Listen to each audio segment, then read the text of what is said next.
hurting nobody. We are sharing food.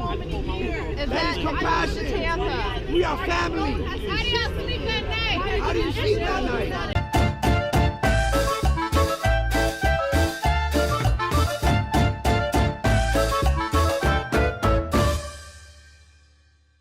So a few days ago, my place of employment, which will remain unnamed because I would like to continue working there for the next 4 months before I leave, started working with this campaign to end child hunger. Now, on the surface, of course, there's nothing wrong with this. With an estimated 820 million people undernourished in the world, child hunger and hunger in general is absolutely a problem that needs to be discussed and eliminated. But this is where my issues lie. We are required to ask every single customer that makes a purchase if they want to donate $2 to this campaign fund. Meanwhile, my job pays just over $8 an hour to its baseline employees. That's issue number one. If they really wanted to make a difference, why wouldn't they stand the up and pay their employees a livable wage so the children of their employees are not going hungry or malnourished from eating cheap food that is unhealthy? Issue number two, there is not a lack of food. In fact, according to a Think Progress article in 2013, 40% of food production here in the United States goes to waste. That's 31 million tons of food that gets added to the landfills each year. Not only is this hella disturbing on its own, but decomposing food releases methane gas into the air, making it a factor in climate change, which is real. Also, a high rate of energy that goes into this food production is wasted. This is completely unsustainable. For the last several months, I've been volunteering with Food Not Bombs in Orlando, Florida, one of the many chapters nationwide which have been feeding the homeless and the hungry since the early 1980s. Now, most chapters get their food from grocery stores, bakeries, food markets that no longer want the food on their shelves, but are actually still perfectly healthy.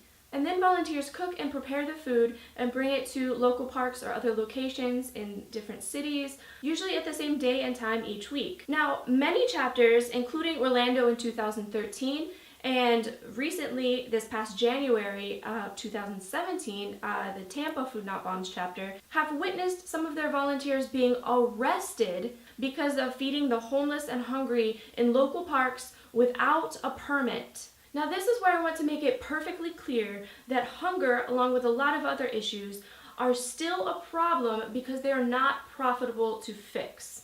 Those in power here in the United States, as well as many other countries abroad, do not care about human life. They care about money and profit, but most importantly, they care about power and control, which is one of the main factors in why the US military just dropped a $16 million bomb on Afghanistan. Now, the UN estimates that ending world hunger would take about $30 billion per year.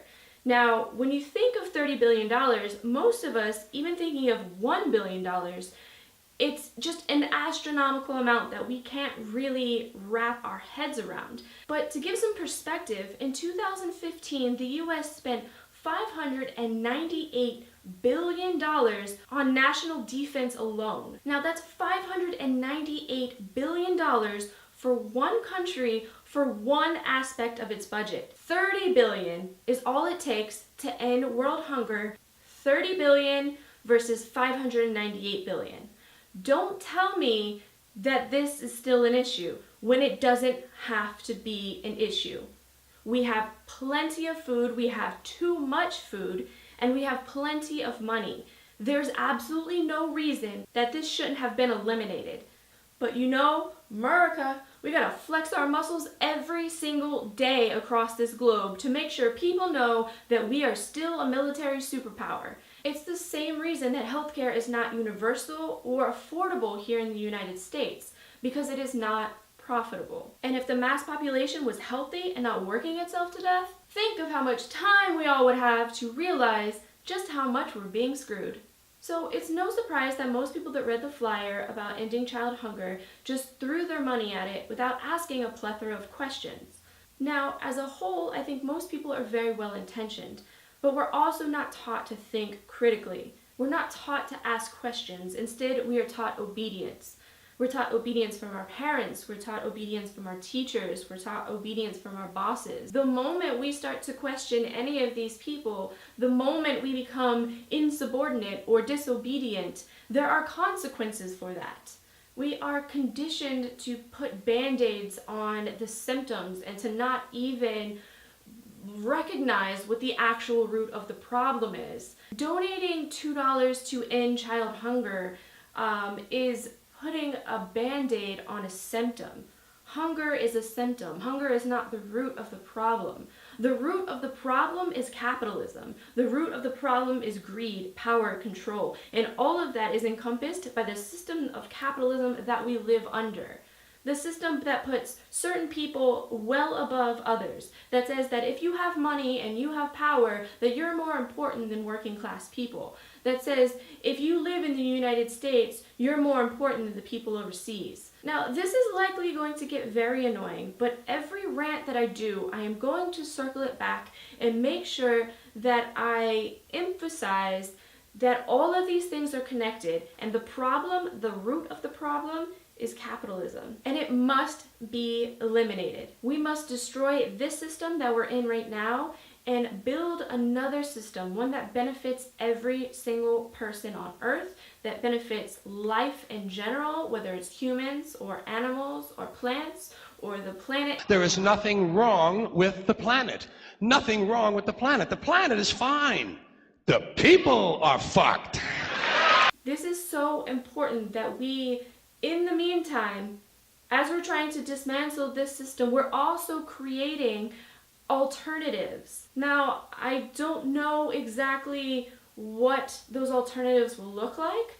That is one of the things that I'm hoping to do on this journey, and one of the things that a few YouTubers that I'm seeing are actually doing a great job at trying to tackle, because this system needs us to survive. If capitalism is going to survive, it needs the workers to be working hella hard. It needs people to be hungry. So we need to be creating these things, and they are going to target us every single time, because they know and they understand that if we create these alternatives, that we don't need them anymore.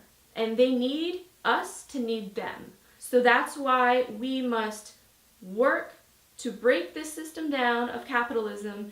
And I think a huge way of doing that is 1, education, and 2, creating these alternatives. So that's it for my rant for today. Until next time, remember, courage is contagious. Go forth and question everything. I leave you with revolutionary love.